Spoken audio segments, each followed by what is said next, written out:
सभी को नमस्कार। हमारा ग्रेड फेस्ट का जो फाइनल टेस्ट टेस्ट सीरीज चल रही है उसमें करंट का टॉपिक इस बार विज्ञान, पर्यावरण और प्रौद्योगिकी को शामिल किया गया था।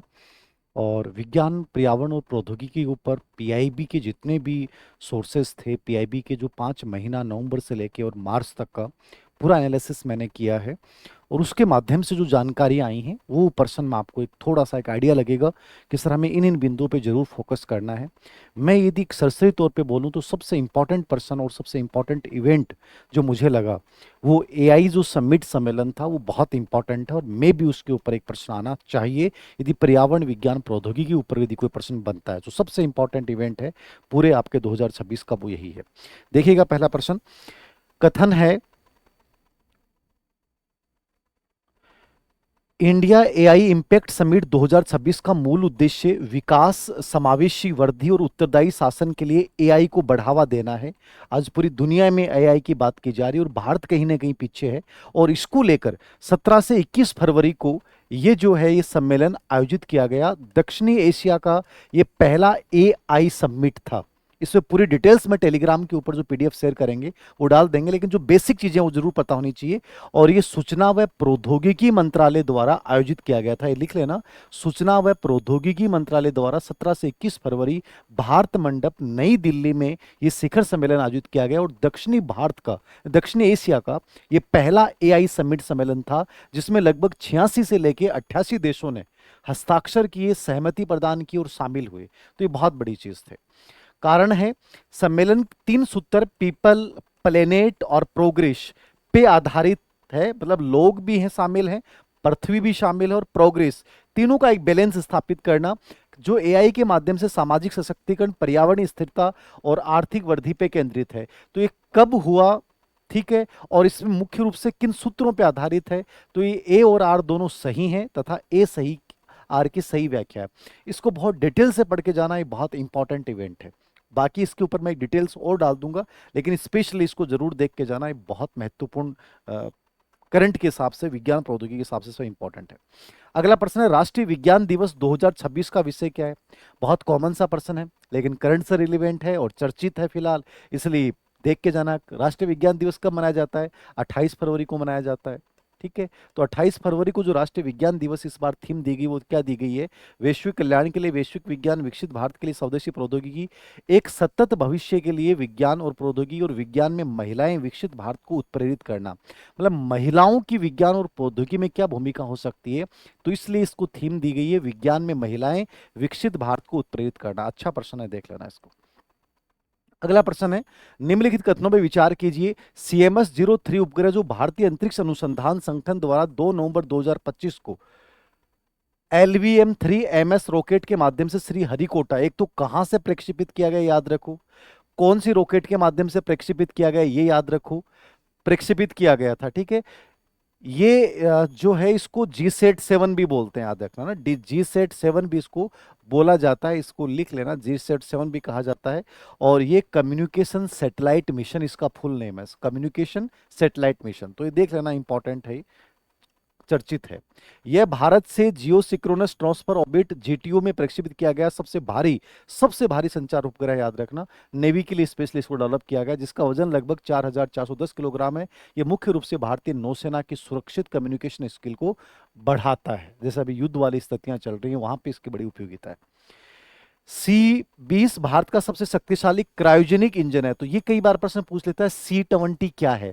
तो ये क्रायोजेनिक इंजन है जो लगभग 22 टन थ्रस्ट उत्पन्न करता है और ये LVM-3 launch vehicle marks rocket के माध्यम से स्टेज को शक्ति प्रदान करता है। ये कब किया गया था? देख लेना, ये 7 नवंबर 2025 को, ये 7 नवंबर 2025 को ये डेट लिख लेना। बाकी इस संबंध किससे ये प्रश्न पूछ सकता है, बहुत इंपॉर्टेंट नहीं है, बट टोटल 10-15 घटनाएं हैं ये 5 महीनों की, तो ये ज्यादा जोर भी नहीं आएगा। तो ये तीनों कथन 1 2 3 तीनों ही क्या है, सही है, 1 2 3। अगला प्रश्न है, भारतीय नौसेना ने 6 नवंबर 2025 को कोची नौसेना बेस पे सर्वे वेसल लार्ज SVL परियोजना के तीसरे जहाज INS इक्षक, ठीक है, का औपचारिक जलावतरण किया, जो पूर्णतः विदेशी सहयोग से निर्मित है। और विशेष बात है, ये महिला आवास के लिए स्पेशली समर्पित है, और ये विदेशी सहयोग से निर्मित नहीं है, स्वदेशी के सहयोग से निर्मित है। तो इसको थोड़ा सा सुधार कर लेना, इसमें लिख भी लेना आप लोग, ठीक है। ये स्पेशली किसके लिए है? स्वदेशी है। और ये महिलाओं के लिए समर्पित आवास वाला पहला एसवीएल जहाज है, महिलाओं के लिए समर्पित आवास वाला पहला एसवीएल जहाज है, और ये स्वदेशी है। तो ये विदेशी सहयोग वाला लाइन गलत है इसमें। भारतीय अंतरिक्ष अनुसंधान संगठन इसरो ने 24 दिसंबर 2025 को एलवीएम 3M6 रॉकेट से अमेरिका के ब्लू बर्ड ब्लॉक 2 उपग्रह 6100 किलोग्राम का प्रक्षेपण किया, जिसे जियो सिक्रोनस ट्रांसफर ऑर्बिट जेटीओ में स्थापित किया गया। कौन सा कथन सही है? पहला गलत है और दूसरा भी गलत है, क्योंकि ये जीटीओ में स्थापित नहीं किया गया था, याद रखना, ठीक है। ये लियो में, लो अर्थ ऑर्बिट में स्थापित किया गया था, एलईओ। ये प्रश्न बहुत आते हैं भाई, ठीक है ना। तो ये एलईओ में स्थापित किया गया था, जीटीओ में स्थापित, लो अर्थ ऑर्बिट में स्थापित किया गया था। तो पहला वाला भी गलत है और दूसरा भी गलत है, ठीक है। यहां तक ये सही है कि एलवीएम 3M6 रॉकेट के माध्यम से इसको प्रक्षेपित किया गया, बट बाकी चीजें गलत हैं। तो इसमें दोनों ही कथन क्या हो गए? गलत हो गए। अच्छा प्रश्न है। अगला प्रश्न, नई दिल्ली घोषणा का संबंध क्या है? बहुत इंपॉर्टेंट है। एआई इंपैक्ट समिट 2026 के संबंध में निम्नलिखित कथनों पर विचार कीजिए। तो पूरा पढ़ के जाना आपको। यह घोषणा सर्वजन हिताय सर्वजन सुखाय के सिद्धांत से प्रेरित तथा वसुदैव कुटुंबकम का उल्लेख करती है, इंपॉर्टेंट है। यह घोषणा स्वैच्छिक है, बाध्यकारी नहीं है, कोई भी देश इसको फॉलो कर सकता है, नहीं भी कर सकता है, यद्यपि 86 से 28 देशों ने इस पर साइन किए हैं। गैर बाध्यकारी था, 7 चक्रों पर आधारित है। ये 7 चक्र आपसे पूछ सकता है, इसको आप लिख भी लेना चाहिए। स्वास्थ्य, कृषि, विज्ञान, समावेशन, एआई लोकतंत्रीकरण, एआई सुरक्षित, मतलब सुरक्षित एआई का कैसे प्रयोग किया जाए, और आर्थिक विकास। ये टोटल 7 चक्कर हैं। तो देख लेना, स्वास्थ्य, कृषि, विज्ञान, समावेशन, ठीक है, एआई का लोकतंत्रीकरण, सुरक्षित एआई और आर्थिक विकास, ये 7 चक्कर है। इसको 18 से 19 फरवरी 2026 को नई दिल्ली में आयोजित एआई इंपैक्ट समिट के दौरान अपनाया गया, ठीक है। इंपॉर्टेंट है, दोनों ही चीजें लिख लेना है। तो 1 और 2 दोनों ही सही हैं, ठीक है। 1 और 2 दोनों ही सही। अच्छा प्रश्न है, बाकी पीडीएफ शेयर कर दूंगा मैं। पुणे स्थित एनसीआरए टीआईएफआर के शोधकर्ताओं राशि जैन, ये राशि जैन इंपॉर्टेंट है। क्यों इंपॉर्टेंट है? क्योंकि ये भरतपुर से है, तो इसलिए प्रश्न पूछ सकता है, भरतपुर से रिलेवेंट है। योगेश वडाडकर के जेम्स वेब स्पेस टेलीस्कोप के डेटा से अलकनंदा गैलेक्सी की खोज की गई, जो पृथ्वी से 12 अरब प्रकाश वर्ष दूर है और ब्रह्मांड के केवल 10% आयु, यानी बिग बैंग के 1.5 अरब वर्ष बाद की है। तो देख लेना, अलकनंदा गैलेक्सी की खोज करने में किसका योगदान रहा, चूंकि राजस्थान से रिलेवेंट है, तो ये प्रश्न पूछा जा सकता है। भारतीय तटरक्षक बल आईसीसी ने 23 दिसंबर 2025 को पहले स्वदेशी प्रदूषण नियंत्रक पोत समुद्र प्रताप को शामिल किया है। ये समुद्र प्रताप वाला याद रखना, इंपॉर्टेंट है। और ये जीएसएल द्वारा विकसित किया गया है, गोवा शिपयार्ड लिमिटेड, है ना, जीएसएल ने इसको डेवलप किया है। डीआरडीओ ने 31 जनवरी 2025 को ओडिशा के चांदीपुर से पर्ले मिसाइल का सैल्वो परीक्षण किया, जिसमें 2 मिसाइलों को एक ही लॉन्चर से लगभग एक साथ लॉन्च किया गया। लेकिन इसमें गलत यह है कि 31 जनवरी 2025 नहीं है, ये 31 दिसंबर 2025 था। तो 31 जनवरी 2025 इसमें गलत है। तीसरा ऑप्शन इसमें गलत हो गया, फर्स्ट और सेकंड सही है। तो आंसर हो जाएगा 1 व 2 दोनों। अच्छा प्रश्न है, ये भी देख लेना। फिर निम्नलिखित कथनों पर विचार कीजिए। भारतीय तटरक्षक बल ने 23 दिसंबर 2025 को गोवा शिपयार्ड लिमिटेड द्वारा निर्मित पहले स्वदेशी प्रदूषण नियंत्रक पोत समुद्र प्रताप को अपने बेड़े में शामिल किया, जिसमें 60% से अधिक स्वदेशी उपकरण लगे हैं। अच्छा प्रश्न है, स्वदेशी, ये समुद्र प्रताप वाला। स्वदेशी रूप से डिजाइन और निर्मित एंटी सबमरीन वॉरफेयर सेलो वाटरक्राफ्ट अंजदीप, जो एक द्वीप के नाम पे है, 22 दिसंबर 2025 को चेन्नई में भारतीय नौसेना को सौंपा गया, जो garden rich ship builders and engineer GRC द्वारा डेवलप किया गया है, ठीक है। तीसरा युद्ध पोत है। तो ये बस ये याद रखना कि नौसेना का है, और इसका नाम क्या रखा गया? अंजदीप। और कब इसको लॉन्च किया गया? 22 दिसंबर 2025। 3 चीजें। आंध्र प्रदेश के मुख्यमंत्री एन चंद्रबाबू नायडू ने 17 जनवरी 2026 को घोषणा की कि कोकिनाडा खाड़ी में होप आइलैंड पर देश का तीसरा स्पेस पोर्ट बनेगा, जो मुख्य रूप से निजी अंतरिक्ष प्रक्षेपणों के लिए होगा।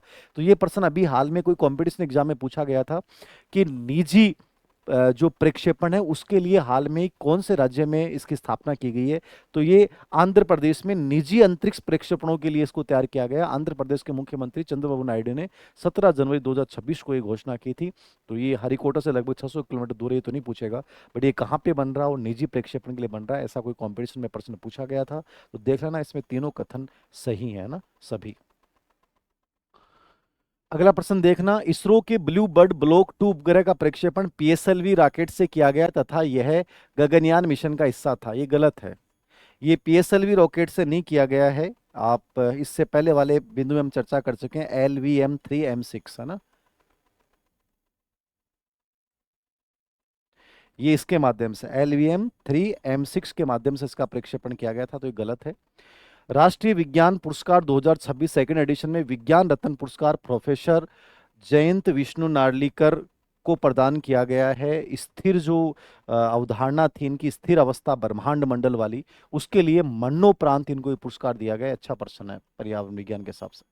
भारत ने पेक्स सिलिका इनिशिएटिव में शामिल होने की घोषणा इंडिया, ये बहुत चर्चित रही है, ठीक है, ये बहुत चर्चित रही है और अभी हाल में कौन से एग्जाम में आया, बट यहाँ से प्रश्न आया है। अब आपको देखना है सर पेक्स सिलिका क्या है। 21 जनवरी को भारत इसमें शामिल हुआ। पेक्स सिलिका क्या है? अमेरिका के नेतृत्व में एक ऐसा गठबंधन है जो एआई से संबंधित जितनी चीजें होती हैं तो उसकी जो आपूर्ति करने के लिए गठबंधन बनाया गया था। तो भारत भी 21 जनवरी को इसमें शामिल हुआ है।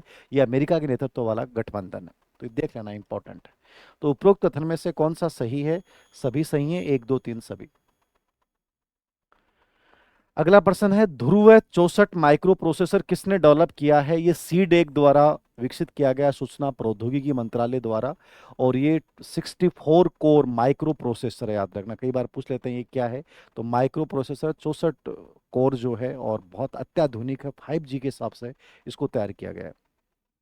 सीडेक, ये सिंपल प्रश्न है बट फिर भी कहीं डिटेल में पूछ लेगा। यूनियन बजट 2026-27 में लद्दाख में कौन से नए टेलीस्कोप को मंजूर किया गया है? ये काफी चर्चित रहा है, तो इसको भी देख लेना। नेशनल लॉर्ड सोलर टेलीस्कोप और national large optical near infrared telescope, ये दोनों याद रख लेना ना, ये इंपॉर्टेंट है। बाकी तो आप देखते समझ जाओगे ये नहीं है, तो ये भी चर्चित रहा है। भाषिणी सुरतलेख टूल किसका है? मोस्ट इंपॉर्टेंट है। आज के जितने भी प्रश्न करवाए हैं उसमें एआई समिट और ये दोनों प्रश्न बहुत इंपॉर्टेंट है, बहुत चर्चित है। ये मतलब तुरंत जो है आपने कोई भी ऑडियो के रूप में कोई भाषा प्रस्तुत की, उसको लिखित रूप में तुरंत अनुवाद कर देगा। 22 भाषाओं का ये अनुवाद करता है। तो ये इंडिया एआई मिशन का हिस्सा है। भाषिणी सुरतलेख है ना, बहुत इंपॉर्टेंट। 22 भाषाओं को आपने तुरंत ऑडियो के रूप में प्रस्तुत कीजिए, लिखित रूप में आपको पर अनुवाद ट्रांसलेशन कर देगा एक। अच्छा प्रश्न है। पीएसएलवी C62 विफलता कब हुई और इसका मुख्य प्रभाव क्या था? ये वैसे अमूमन विफलता पे प्रश्न नहीं पूछते, लेकिन 2022 वाला आप ग्रेड फर्स्ट का पेपर देखोगे, वहां पे एक ऐसा प्रश्न आया था, विफलता को ही पूछा गया था। तो हल्का सा याद रखना है 5 महीनों में। तो ये प्रमुख विफलता यही थी। ये 12 जनवरी 2026 को हुई थी। इवोस N1 अन्वेषा उपग्रह कक्षा में तो थर्ड स्टेज में जो है वो पहुंचा ही नहीं था, इस वजह से ये जो है असफल रहा था। तो ये देख लेना हल्का सा, 12 जनवरी को था। रायसीना डायलॉग 2026 में साइंस डिप्लोमेसी इनिशिएटिव SDI का शुभारंभ कब हुआ? लेटेस्ट, सबसे लेटेस्ट घटना फिलहाल साइंस विज्ञान प्रौद्योगिकी को लेकर ये है। बाकी भी कोई अप्रैल में कोई महत्वपूर्ण होगा तो मैं टेलीग्राम पे शेयर कर दूंगा। फिर भी ये देख लेना, लेटेस्ट यही है। ये 11वां संस्करण था और न्यू दिल्ली 5 मार्च 2026 को ये हुआ था। और इसकी थीम जो है वो लिख लेना आप, ठीक है ना, इंपॉर्टेंट है ये। समर्थ विज्ञान में समृद्धि आत्मनिर्भर भारत, विज्ञान में समृद्धि आत्मनिर्भर भारत, इसकी थीम रखी गई थी। पंचकुला में ये आयोजित हुआ था। तो पंचकुला की थीम है विज्ञान में समृद्धि आत्मनिर्भर भारत, इसकी थीम है। ये 5 मार्च को हुआ था। ये टोटल आपके साइंस विज्ञान प्रौद्योगिकी के लगभग 12-13% जो भी हैं वो हैं। इसके अलावा इसकी जो डिटेल्ड चीज़ें हैं, कुछ और भी नए प्रश्न हैं, उसके साथ विस्तृत टेलीग्राम चैनल धीर सिंह धवाई ऑफिशियल पे इसकी PDF मैं शेयर कर दूंगा। Thank you.